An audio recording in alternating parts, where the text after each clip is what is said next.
আসসালামু আলাইকুম। ক্লাস 8-এর ছাত্রছাত্রীরা, আশা করি সবাই ভালো আছো, সুস্থ আছো। আলহামদুলিল্লাহ, আমরাও ভালো আছি। অনেক দিন পরে আসলে আবার এই লাইভ ক্লাস, ঈদের পর। আশা করছি তোমরা সবাই ভালোভাবে ঈদ কাটিয়েছো। যদিও এবারের ঈদটা অন্যবারের চেয়ে একদমই আলাদা, কারণ আমরা একটা দুর্যোগের মধ্য দিয়ে যাচ্ছি। কিন্তু দেখো, আমাদের জীবন কিন্তু থেমে থাকবে না। আমাদের পড়ালেখা সব কিছু চালাতে হবে, কারণ তোমরা জেএসসি পরীক্ষার্থী, তোমাদের পরীক্ষা সামনে। আমরা পারছি না তোমাদেরকে ওইভাবে পড়াতে, কিন্তু আমরা চেষ্টা করছি। দেখো, আমাদের second semester mid term suggestion আমরা দিয়েছি ইতিমধ্যে। অনেকেই তোমরা অবশ্যই অফিস থেকে নিয়েছো, এবং যারা নাওনি তারা খুব জলদি নিয়ে নেবে, কারণ আমরা তোমাদের এই সাজেশনটা অ্যান্সার সহ করেছি। চেষ্টা করেছি যেন তোমাদের উপকার হয়। দেখো, তোমাদের সাজেশনে যাদের কাছে সাজেশনটা আছে সামনে নিয়ে দেখো। ফার্স্টে আমি রেখেছি rewrite the following passage changing the form of speech. মানে হচ্ছে তোমার স্পিচ চেঞ্জ করা। আর এটা তো নিশ্চয়ই জানো এটার মানে কি। এটার মানে হচ্ছে ন্যারেশন। ন্যারেশন ব্যাপারটা অনেকেই শুনলে মনে হয়, আল্লাহ, ন্যারেশন কি কঠিন। আসলে কিন্তু ন্যারেশন খুব কঠিন কিছু না। ন্যারেশন কিন্তু অনেক সহজ। কিন্তু ন্যারেশন জানতে হলে আমাদেরকে সবচেয়ে বেশি যে জিনিসটা ভালো জানতে হবে সেটা হচ্ছে টেন্স। আমি এই ব্যাপারটা ক্লাসেও সবসময় বলে এসেছি, আমি আবারও বলছি। আমাদেরকে টেন্স জানতে পারলে আমরা ন্যারেশনটা একদম ইজিলি পারবো। আমি ইতিমধ্যে টেন্সের উপর একটা ক্লাসও নিয়েছি, তোমরা আমার অনলাইন ক্লাসগুলো চেক করলে দেখতে পারবে। আর আরেকটা জিনিস তোমাদেরকে বলে রাখি, 6 থেকে 10 পর্যন্ত আমাদের যে গ্রামার আইটেমগুলো প্রায় একই। অনেকগুলো আইটেম আমাদের একই, 6, 7, 8, 9, 10। তাই তোমরা চাইলে আমার অন্যান্য ক্লাসগুলো দেখতে পারো 6 থেকে 10 পর্যন্ত। কারণ প্রত্যেকটা ক্লাসেই আমি কম বেশ গ্রামার পড়াচ্ছি, যতটুকু সম্ভব তোমাদেরকে গ্রামার দেওয়ার চেষ্টা করছি। আর আমি আজকে আবার ন্যারেশন নিয়ে তোমাদের সাথে আলোচনা করছি এই জন্য, কারণ আমি তোমাদের সাজেশনে ন্যারেশন দিয়েছি। দেখো, আমি শর্টলি বলে যাচ্ছি। ন্যারেশন মানে হচ্ছে স্পিচ, বাংলা হচ্ছে বক্তব্য বা উক্তি। মানে হচ্ছে বক্তা যা বলে, মানে আমি, তুমি, আমরা যা বলি সেটাই হচ্ছে স্পিচ বা ন্যারেশন। এখন কথা হলো, ন্যারেশনের মধ্যে যে আইটেমগুলো থাকে সেটা হচ্ছে direct speech, indirect speech. Direct speech হচ্ছে বক্তার সরাসরি কথাটা। মানে ধরো আমি যে ম্যাডাম, আমি তোমাদেরকে যে কথাটা বলছি, আমার সরাসরি কথাটাই হচ্ছে আমার ডিরেক্ট স্পিচ। কিন্তু বক্তার উক্তি বা কথাটা অন্য কেউ যদি বলে সেটা হচ্ছে ইনডিরেক্ট স্পিচ। মানে আমার কথাটাই তোমরা যখন তোমাদের মতো করে বলবে যে ম্যাডাম বলেছে এটা, তখন এটা ইনডিরেক্ট স্পিচ হয়ে যাবে। দেখো, ডিরেক্ট স্পিচের প্রধান দুটি অংশ হচ্ছে রিপিটিং ভার্ব আর রিপোর্টেড স্পিচ। এক্সাম্পল দিয়েছি একটা, mother said I am happy today. মা বলল আমি আজ খুশি। কে বললো? মা। মার সরাসরি কথা। আরেকটা জিনিস জানো যে স্পিচ মানে হচ্ছে ইনভার্টেড কমা। কারো উক্তি কিসের মধ্যে ইনভার্টেড কমা দিয়ে আমাদের লিখতে হবে, এটা ন্যারেশনের একটা স্পেশালিটি। আমরা উক্তিটা ইনভার্টেড কমা দিয়ে লিখব। অন্যান্য ক্ষেত্রেও কিন্তু আমরা অনেক উক্তি লিখি, কিন্তু সবসময় ইনভার্টেড কমাটা ইউজ করি না। কিন্তু ন্যারেশনের ব্যাপারে এটা মাস্ট নিডেড। দেখো, মাদার বলল আমি হ্যাপি আজকে। ইনডিরেক্ট করব, মায়ের কথাটা কি আমি বলবো, মা বলল যে সে হ্যাপি ছিল। এখন আমাদের চেঞ্জটা দেখো, এখানে ইনভার্টেড কমা ছিল আর মা বলল আই এম হ্যাপি টুডে। কে বলল? মা বলল। মা হ্যাপি, তাই না? মা নিজেই তার উক্তি বলছে, তাই সে বলেছে আই এম হ্যাপি। আর যখন আমি বলছি, আমি কি আর বলবো যে মা বলল আমি হ্যাপি? আমি বলবো যে মা বলল যে তিনি হ্যাপি ছিলেন। এখন দেখো, আই অ্যাম হ্যাপি টুডে, এটা কোন টেন্সে আছে? যারা টেন্সে একদম বেশি উইক তাদের জন্য আমি আবারও বলবো, তোমরা পিছনের ক্লাসগুলো অথবা তোমাদের বইয়ের টেন্সের যে স্ট্রাকচারগুলো বারবার একটু রিভাইজ দিবে। যে আই এম হ্যাপি টুডে এটা হচ্ছে প্রেজেন্ট ইনডিফিনিট, কিন্তু যখন আমি ইনডিরেক্ট করলাম তখন কি হয়ে গেল দেখো, শি ওয়াজ হ্যাপি কি হয়ে গেল, পাস্ট ইনডিফিনিট হয়ে গেল, তাই না? এখানে ওয়াজ তার মানে কি পাস্ট ফর্মে আছে, আর টুডে কি হয়ে গেল, দ্যাট ডে আজকে, আর এটা যখন ইনডিরেক্ট করলাম হয়ে গেল সেদিন ওই দিন। এখন এই যে পরিবর্তনগুলা এগুলোই মূলত ন্যারেশনের স্পেশালিটি। আমি এখানে শর্ট করে লিখে দিয়েছি যে ডিরেক্ট স্পিচ থেকে ইনডিরেক্ট স্পিচ হতে হলে যেই পরিবর্তনগুলো ফার্স্টে আসবে, প্রেজেন্ট ইনডিফিনিট যদি থাকে ডিরেক্ট স্পিচে তাহলে আমরা যখন ইনডিরেক্ট করব সেটা পাস্ট ইনডিফিনিট হয়ে যাবে। যখন প্রেজেন্ট কন্টিনিউয়াস থাকবে তখন সেটা পাস্ট কন্টিনিউয়াস হয়ে যাবে। ডিরেক্ট যখন প্রেজেন্ট পারফেক্ট থাকবে ইনডিরেক্টের সময় সেটা পাস্ট পারফেক্ট হয়ে যাবে। ডিরেক্ট যখন প্রেজেন্ট পারফেক্ট কন্টিনিউয়াস থাকবে ইনডিরেক্ট করতে গেলে পাস্ট পারফেক্ট কন্টিনিউয়াস হবে। ডিরেক্টে যখন পাস্ট ইনডিফিনিট থাকবে তখন ইনডিরেক্টে পাস্ট পারফেক্ট হবে। একটা জিনিস নোটিস করে দেখো, পাস্ট পারফেক্ট কিন্তু আমাদের দুইবার হয়ে যাচ্ছে। প্রেজেন্ট পারফেক্ট হলে পাস্ট পারফেক্ট হচ্ছে, আর পাস্ট ইনডিফিনিট হলেও পাস্ট পারফেক্ট হচ্ছে। তারপর আসে ফিউচার। ফিউচার ইনডিফিনিট হলে কন্ডিশনাল হচ্ছে, ফিউচার কন্টিনিউয়াস হলে কন্ডিশনাল কন্টিনিউয়াস হচ্ছে। এখন প্রশ্ন থাকতেই পারে তোমাদের যে কন্ডিশনাল কি ম্যাডাম? এখন কন্ডিশনাল ব্যাপারটা হচ্ছে তোমরা জানো যে শুড, উড, কুড, মাইট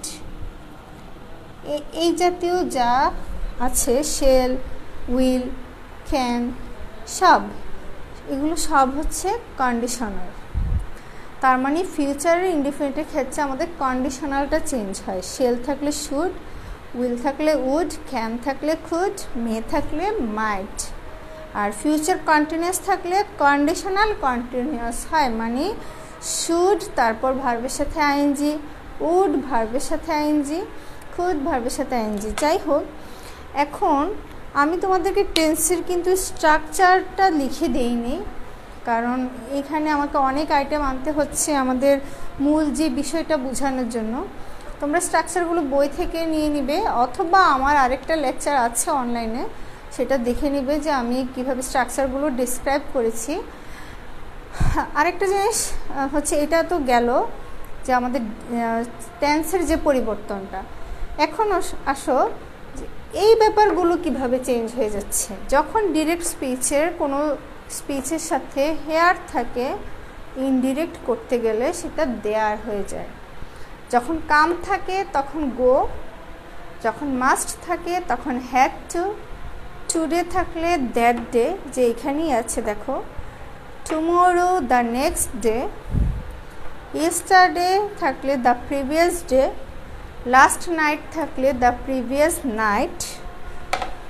তোমরা অবশ্যই বুঝে নিবে এটা, প্রিভিয়াস ডের পাশে নাইট হবে, লাস্ট নাইট হলে দ্য প্রিভিয়াস নাইট, আর ইয়েস্টারডে হলে দ্য প্রিভিয়াস ডে, আর দিস টাইম হলে দ্যাট টাইম, দিস ম্যান হলে দ্য ম্যান। এইখানে একটা পরিবর্তন দেখো, দিস ম্যান থাকলে দ্যাট ম্যান হবে না, হবে দ্য ম্যান। আরও আছে তোমাদের বইয়ে, তোমরা গ্রামারের ন্যারেশনের যে পেজগুলো সেখানে গেলেই দেখবে এরকম অনেক চার্ট দেওয়া আছে। আমি তোমাদেরকে ইম্পর্টেন্ট জিনিসগুলো এখানে দেখিয়েছি। তারপর আছে নাও থাকলে দেন হয়, এন ও ডাব্লিউ নাও, নাও থাকলে হয় দেন। যাই হোক, এটা হচ্ছে ন্যারেশন জানার একদম ফার্স্ট পোর্শন। আমাদের প্রথমেই এই ব্যাপারগুলো জানতে হবে। আমি কিন্তু তোমাদের সাজেশনে একটা প্যাসেজ ন্যারেশন দিয়েছি, যদিও ন্যারেশনটা তোমরা অনেকে হয়তো মুখস্থ করে ফেলবে, কিন্তু মুখস্থই কিন্তু আসলে গ্রামারের শেষ না। গ্রামার জানতে হলে আমাদের মুখস্থ করলে হবে না, আমাদেরকে বুঝে পড়তে হবে। তাই আমি তোমাদেরকে একটা দিয়েছি, কিন্তু আমি তোমাদের সাথে আলোচনা করছি অনেক বেশি। দেখো আমি যেই প্যাসেজ নারেশনটি দিয়েছি, প্যাসেজ নারেশন হচ্ছে নারেশনগুলো প্যাসেজ আকারে থাকবে, তোমরা অ্যান্সারও করবে প্যাসেজ আকারে। আমার এই প্যাসেজ নারেশনে মোস্ট অফ দ্য লাইনগুলাই হচ্ছে তোমার ইন্টারোগেটিভ। তা আমরা জানি অ্যাসার্টিভ, ইন্টারোগেটিভ, অপটেটিভ, এক্সক্লেমেটরি এগুলো হচ্ছে সেন্টেন্সের প্রকারভেদ, মানে সেন্টেন্স অনেক রকম আছে, তার মধ্যে গঠন অনুযায়ী, তারপর অর্থ অনুযায়ী, সেই রকমই সেন্টেন্স 5 প্রকার: assertive, interrogative, optative, imperative, exclamatory. তো অ্যাসার্টিভটা খুবই সহজ। অ্যাসার্টিভটা তো তোমরা শুধু প্রেজেন্ট ইনডিফিনিট থাকলে পাস্ট ইনডিফিনিট হয়ে যাবে, এভাবেই করবে। কিন্তু ইন্টারোগেটিভ থাকলে আমাদের কিভাবে প্যাসেজ নারেশন বা নারেশন অ্যান্সার করতে হয় সেটা নিয়ে আমি একটু আলোচনা করব। দেখো ইন্টারোগেটিভ, এটা অনেকেই অনেক কঠিনভাবে নেয় যে ইন্টারোগেটিভ খুব কঠিন, অ্যাসার্টিভটা খুবই সহজ। দেখো আমি কয়েকটা স্ট্রাকচার নিয়ে এসেছি। প্রথমে হচ্ছে যদি কোনো এক্সাম্পলে ইন্টারোগেটিভ থাকে, যেমন তখন আমরা ডিরেক্ট থেকে ইনডিরেক্ট করতে হলে সাবজেক্ট প্লাস আস্কড, আস্ক অথবা আস্কড টেন্স অনুযায়ী হবে, আস্কড হবে। Then object, then if plus reported স্পিচের সাবজেক্ট। রিপোর্টেড স্পিচ কোনটা আমি তো বুঝিয়েছি, যে উক্তিটা সেটাই হচ্ছে রিপোর্টেড স্পিচ, এর সাবজেক্ট, মানে স্পিচটির সাবজেক্ট হবে। তারপর স্ট্রাকচারটা, আমি কিন্তু এখানে স্ট্রাকচারটা লিখছি। তারপর হবে ভার্ব প্লাস বাকি অংশ, বাক্যের যে বাকি অংশটুকু থাকে সেটা। এখন এক্সাম্পল দিচ্ছি। কামাল said direct,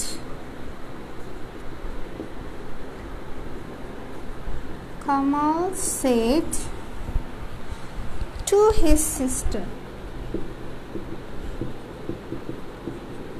দেখো রিপোর্টেড স্পিচ আর রিপোর্টেড ভার্বের মধ্যে, দেখো রিপোর্টেড ভার্বের মধ্যেও কিন্তু আবার অবজেক্ট থাকে, অনেক সময় থাকে অনেক সময় থাকে না। অনেক সময় শুধু আমরা সেট পর্যন্ত দিয়ে থাকি, আমাদের অবজেক্ট প্রয়োজন হয় না। আবার অনেক সময় আমাদের অবজেক্ট থাকে, অবজেক্ট থাকলে যে আমরা একদম ভয় পেয়ে যাব তা না, অবজেক্ট থাকলে অবজেক্ট অবজেক্টের জায়গায় থাকবে। said to his sister, will you go to market? Will you go to market? দেখো অর্থটা কি দাঁড়ালো? কামাল বলল তার বোনকে, তুমি কি মার্কেটে যাবে? এখন আমরা ইনডিরেক্ট করব এটা কিভাবে, স্ট্রাকচারে কি বলা আছে দেখো। প্রথমে সাবজেক্ট কামাল, তারপর আস্কড, যদি কোনো প্রশ্ন করা হয় মানে ইন্টারোগেটিভ থাকে, কোশ্চেন মার্ক থাকে, ইনডিরেক্ট করতে হলে আমাদের সেড আর হবে না, সেডের পরিবর্তে আমরা আস্কড কথাটি ইউজ করব। মানে আস্কড অর্থ কি? জিজ্ঞাসা করা।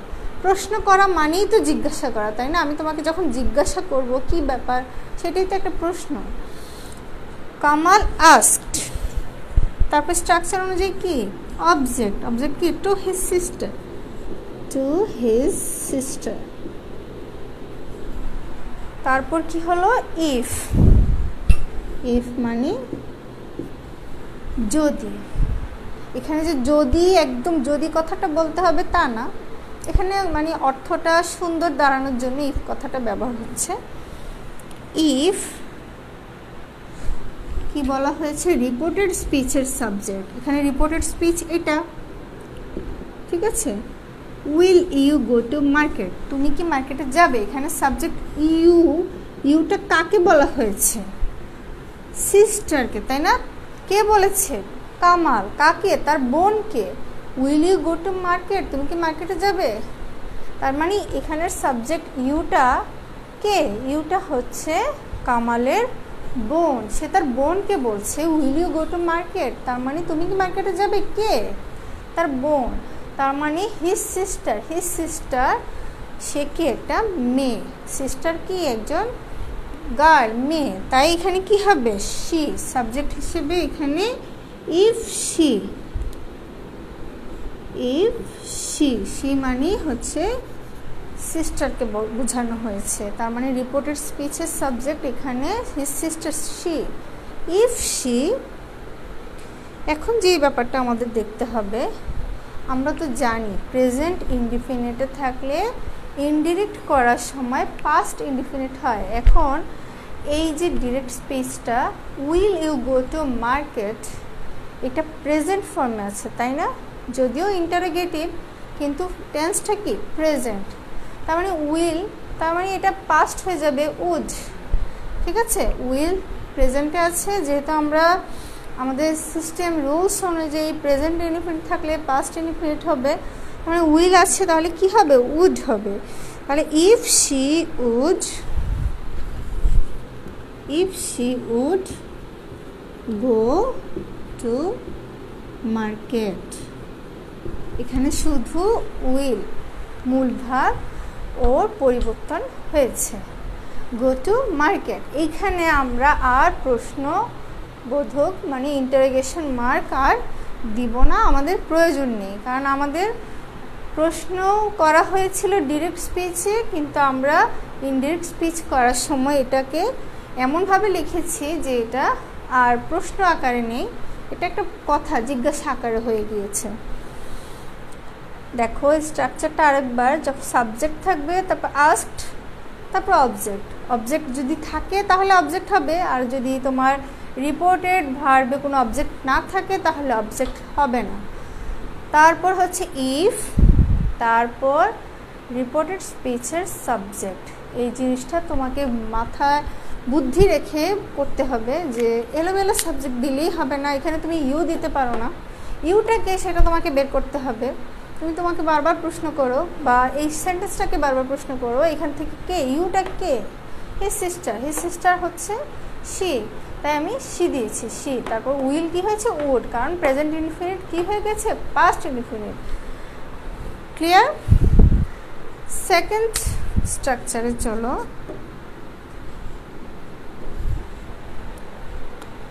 আমি তোমাদেরকে আরও একটা এক্সাম্পল দিয়ে দিই, ভালো হবে, একটু ক্লিয়ার হবে কনসেপ্টটা।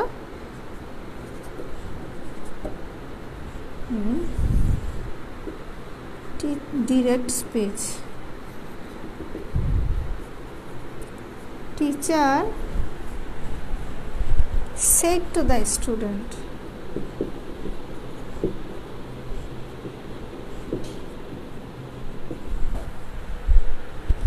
will you meet me tomorrow? Will you meet me tomorrow? অর্থটা কি দাঁড়ালো? শিক্ষক কাকে বললো? স্টুডেন্টকে। দ্য স্টুডেন্ট, এখানে কিন্তু বহু বচন না, যে কোনো একটা নির্দিষ্ট ছাত্র কথা বলা হয়েছে। Will you meet me tomorrow? তুমি কি আগামীকাল আমার সাথে দেখা করবে? দেখো স্ট্রাকচার অনুযায়ী কি হবে, নিশ্চয়ই তোমরা এখন বুঝে গেছো। টিচার, যেহেতু এখানে আমরা ইন্টারোগেটিভের জায়গায় কি হবে? আস্কড, সেডের জায়গায় আস্কড হবে। Teacher asked to the student if, এখানে সাবজেক্ট কে? ইউ।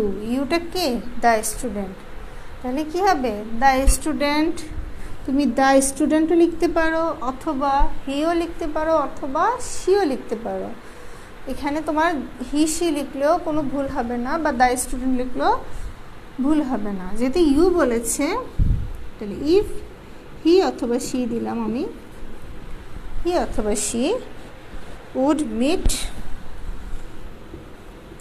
Would meet. উড কেন হয়েছে তো বুঝেছো, প্রেজেন্ট ইনডিফিনিট। আছে, পাস্ট ইনডিফিনিট হয়েছে উড, মেড।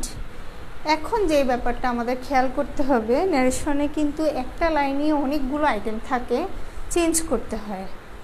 এখানে দেখো, মিট মি, কার সাথে? টিচারের সাথে। টিচার বলেছে স্টুডেন্টকে তুমি কি আমার সাথে, আমার বলতে টিচার নিজের কথা বলেছে, তাই না? তাহলে টিচারটার এখানে টিচার তো সরাসরি টিচার লিখবো না, টিচারের একটা প্রোনাউন হবে, কি হবে? হিম। টিচার হচ্ছে ছেলে হতে পারে, মেয়ে হতে পারে, হিমও দিতে পারো, হারও দিতে পারো।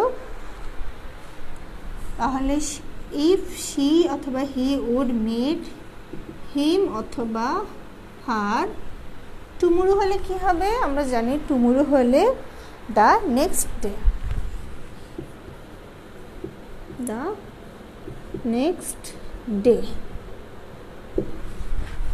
দেখো আমি আরেকবার বলছি, teacher said to the student, শিক্ষক তার একজন ছাত্রকে বললো, will you meet me tomorrow, তুমি কি আমার সাথে আগামীকাল দেখা করতে পারবে বা সাক্ষাৎ করতে পারবে? Teacher asked two the student, teacher তার স্টুডেন্টকে জিজ্ঞাসা করলো ইফ, সে পারবে কি না, ইফ হি অর শি, সে পারবে কি না, উড মিট, দেখা করতে, কার সাথে? মি মানে এখানে টিচার নিজে, হিম অথবা হার, দ্য নেক্সট ডে, পরের দিন। দুটো এক্সাম্পল দিলাম। আমার আসলে যদি সুযোগ থাকতো আমি তোমাদেরকে ক্লাসে অনেকগুলো এক্সাম্পল দিতাম, বলতাম SW করে নিয়ে আসো। আশা করি তোমরা বাসে অবশ্যই SW হিসেবে করবে, চেষ্টা করবে। আরেকটা স্ট্রাকচারে যাচ্ছি এখন, ইন্টারোগেটিভ প্রোনাউন। ইন্টারোগেটিভ প্রোনাউন হয়তো অনেকেই বুঝো না, ইন্টারোগেটিভ প্রোনাউন আবার কি, ইন্টারোগেটিভ অ্যাডভার্ব আবার কি। ইন্টারোগেটিভ প্রোনাউন অথবা অ্যাডভার্ব। ইন্টারোগেটিভ প্রোনাউন আর অ্যাডভার্ব হচ্ছে হোয়াট, ওয়াই, হোয়ার,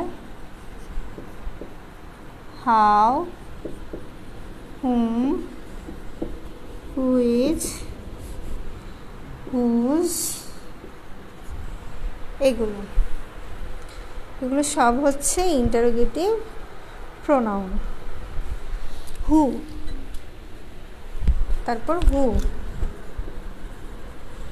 যখন এগুলো দিয়ে আমাদের কোনো ডিরেক্ট স্পিচ শুরু হবে, তখন আমাদেরকে কিভাবে ইনডিরেক্ট করতে হবে দেখো।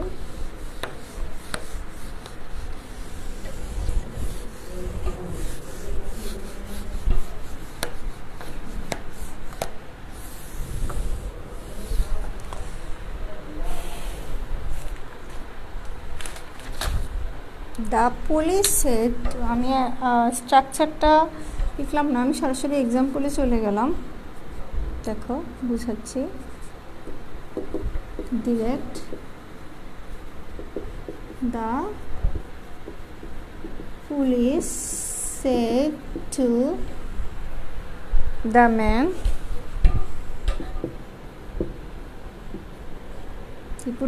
রিপোর্টেড ভার্বে অবজেক্ট আছে। What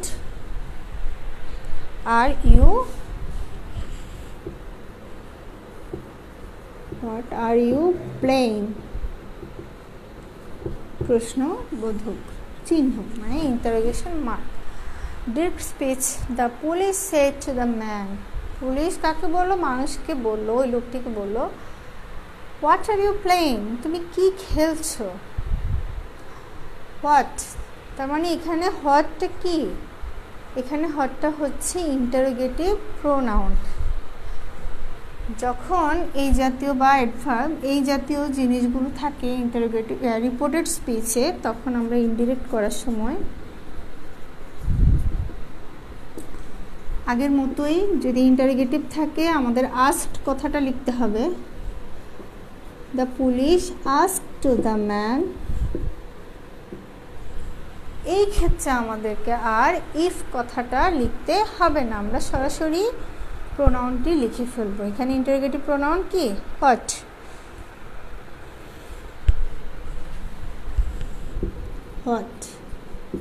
তারপর হচ্ছে স্ট্রাকচার অনুযায়ী রিপোর্টেড স্পিচের সাবজেক্ট, এখানে সাবজেক্ট কে? হোয়াট আর ইউ প্লেইং, কার কথা বলা হয়েছে? পুলিশ কাকে বলছে? ওই মানুষটিকে বলছে তুমি কি করছো, কি খেলছো।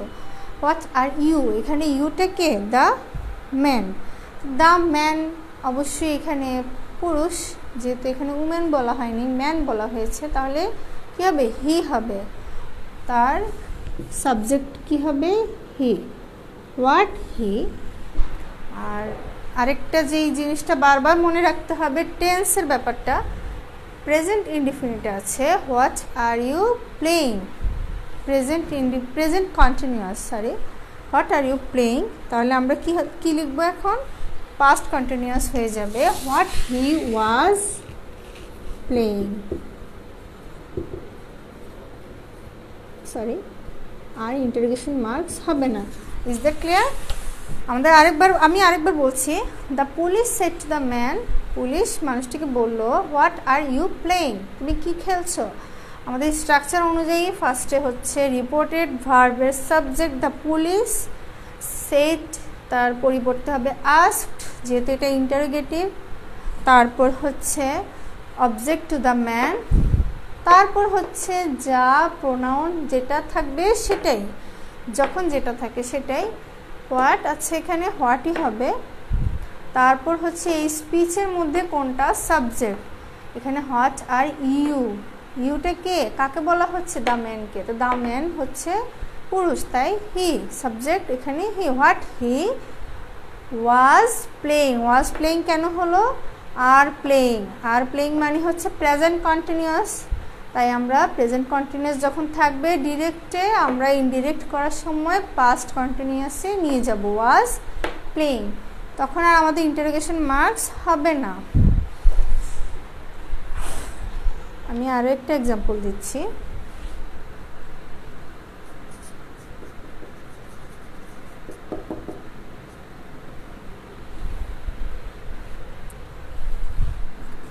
Runa said to Muna,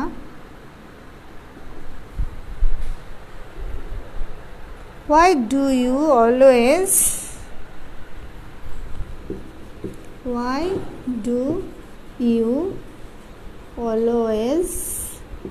think about the bad side of things। দেখো একটা সেন্টেন্স আমি একটু ভাগ করে লিখেছি, কারণ আমাদের বোর্ডে পুরো সেন্টেন্সটা হবে না, তাই আমি একটু নিচে লিখেছি। কথাটা কি হলো, অর্থটা, রুনা বলল মুনাকে, কেন তুমি সব সময় চিন্তা করো কোনো জিনিসের খারাপ দিক সম্পর্কে। অনেক মানুষ আছে না আমাদের মধ্যে, সব কিছুরই খারাপ জিনিসটা আগে চিন্তা করে, তাই রুনা মুনাকে বলল, কাকে? মুনাকে, ঠিক আছে, অবজেক্ট মুনা, রুনা সাবজেক্ট। তাহলে আমাদের এখানে স্ট্রাকচার অনুযায়ী কী হবে? Indirect, Runa asked Muna why, report আমাদের প্রোনাউনটা হয়ে যাবে হোয়াই, ইন্টারোগেটিভ প্রোনাউন হোয়াই। এখন কি হবে? এখানে বলা হয়েছে হোয়াই ডু ইউ অলওয়েজ, এখানে ইউটা কে বলো তো? এখানে ইউ হচ্ছে মুনা, কাকে বলেছে? রুনা বলেছে, কাকে? মুনাকে। রুনা কাকে বলেছে? মুনাকে। কি বলেছে? হোয়াই ডু ইউ, তুমি কেন। তার মানে এখানে ইউ সাবজেক্ট কি? মুনা। মুনা কি? একজন মেয়ে, তাই এখানে হোয়াই শি। তারপর যা আছে তা, হোয়াই শি অলওয়েজ থিঙ্ক কি হয়ে যাবে? থট, যেহেতু প্রেজেন্ট কি হয়ে যায়? পাস্ট হয়ে যায়। Why she always thought, think হয়ে গেল থট। ভার্বের টেন্সের টেন্সে কোন জিনিস কিসের পরিবর্তন হয়? অবশ্যই তোমরা জানো ভার্বের পরিবর্তনই হয়। Always thought about the bad side of things। আমাদের এখন আর ইন্টারোগেশন মার্ক হবে না।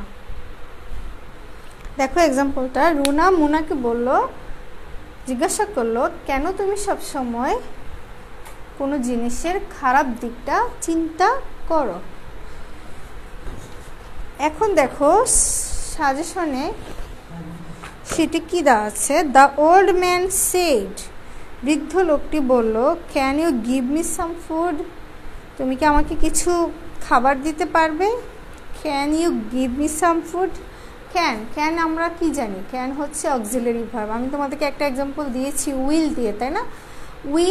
উইলের পরিবর্তে তুমি ক্যান ইউজ করতে পারো।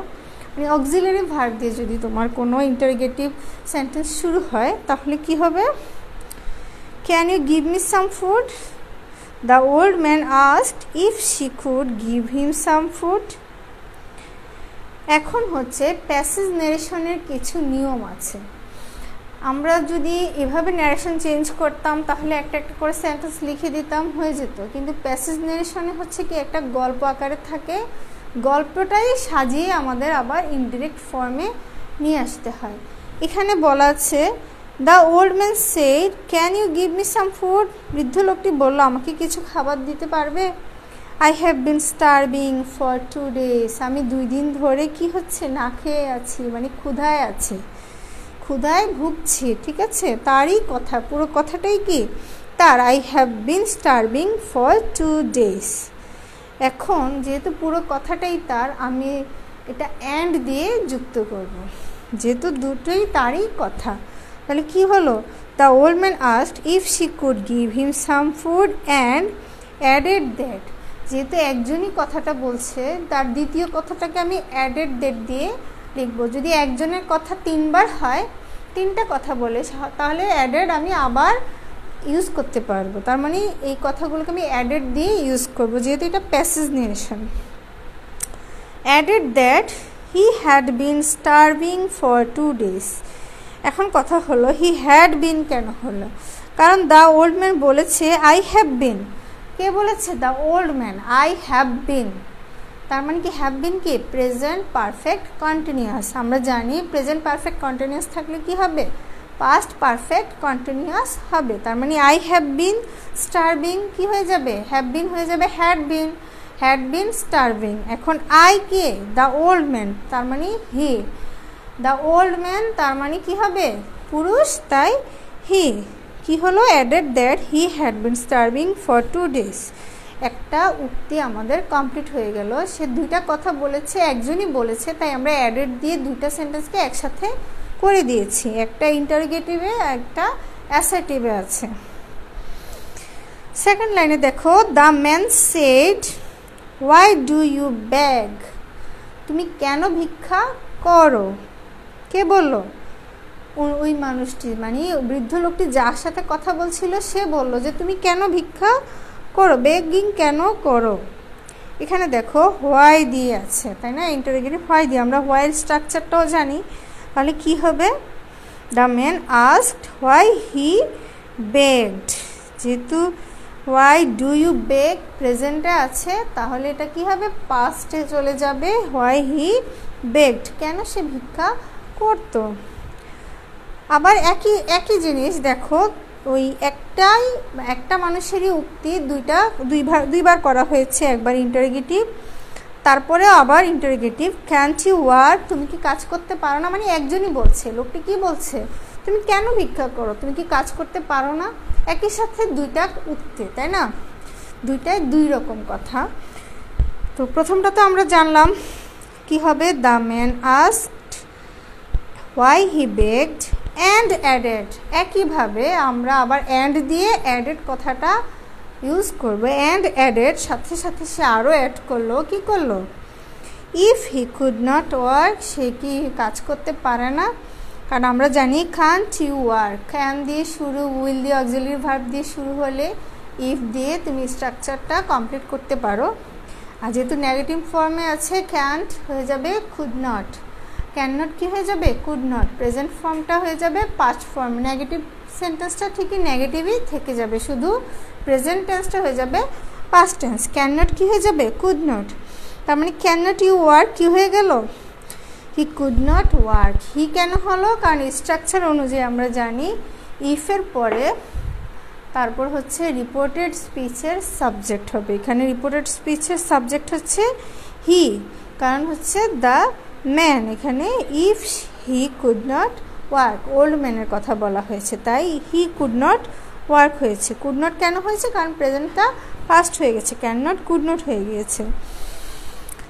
তারপর দেখো no, I am unable to work. The old man replied. এখানে আর তোমাদের সাজেশনে দেখবে আর কথাটার ফটোকপিতে হয়তো আসেনি, এখানে আর হবে। কারণ the old man replied in the negative. Negative মানে কি? না সূচক অর্থে উত্তর দিয়েছে। নো, আমরা যখন বলি নো, নো মানে কি? আমি নেগেটিভভাবে বলেছি না, এটা আমি না নেগেটিভ রিপ্লাইড, এটা আমার কি? Negative replied. আমি যদি বলতাম ইয়েস, তাহলে এটা আমার কি? অ্যাফার্মেটিভ রিপ্লাইড হতো। তাহলে কি হলো? Negative replied. Say the old man replied in the negative and said that, এবং বলল যে কি? I am unable to work.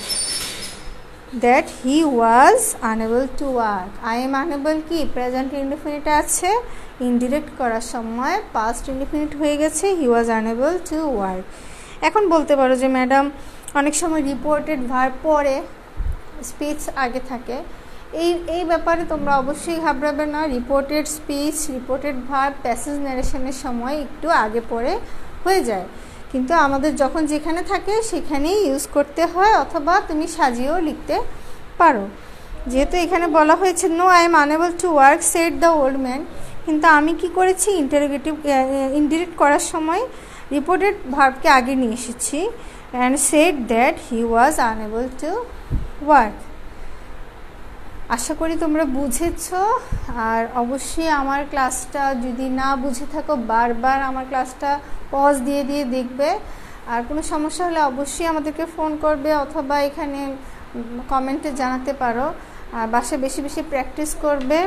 যত বেশি গ্রামার হচ্ছে কি জানো? সূত্রের মতো। সূত্র যেমন মুখস্থ না জানলে আমরা ম্যাথ সলিউশন করতে পারি না, ঠিক তেমনি গ্রামারের স্ট্রাকচার অ্যান্ড রুলস যদি আমরা না মনে রাখি, না ফলো করি, আমরা গ্রামার ইউজ করতে পারি না, গ্রামার লিখতে পারি না, কিছুই পারি না। আমাদের কোনো কিছু আর আমাদের মাথায় আসে না। তাই আমাদের অবশ্যই গ্রামারের রুলস আর স্ট্রাকচারগুলো অবশ্যই সূত্রের মতো করেই প্র্যাকটিস করতে হবে, মনে রাখতে হবে। আর বেশি বেশি এক্সাম্পল নিজেরা ক্রিয়েট করার চেষ্টা করবে, ইনশাল্লাহ পারবে। আজকের জন্য এখানেই। আশা করি ভালো থাকবে আর পরীক্ষার প্রিপারেশনটা ভালোভাবে নেবে। আল্লাহ হাফেজ, ভালো থেকো।